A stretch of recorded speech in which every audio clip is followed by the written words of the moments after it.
আজকে তো স্কুলে অনেক লেখা দেবে, কিন্তু আমার তো খাতা একদম ভরে গিয়েছে, তাহলে আমি কি করব? আর এখানে তো একটা অবাট পড়ে নিয়ে নেই, পরে কাজে আসবে।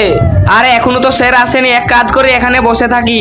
এতটা টাইম হয়ে গিয়েছে, জানি না স্যার কোথায় আছে। আমি তো একটা রবার্ট কুড়িয়ে পেয়েছি, দেখি রবার্টে করে একটা পেজ মুছে ফাঁকা করি।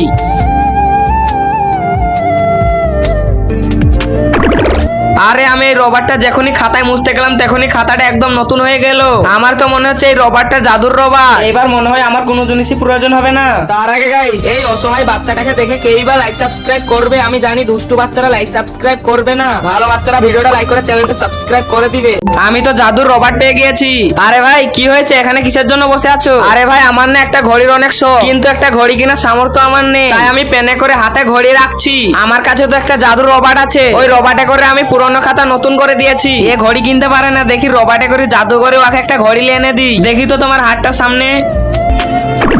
আরে বাহ, নতুন ঘড়ি। বন্ধুরা ভিডিওটা লাইক করে কমেন্টে জানাও আমি ঠিক করেছি কিনা।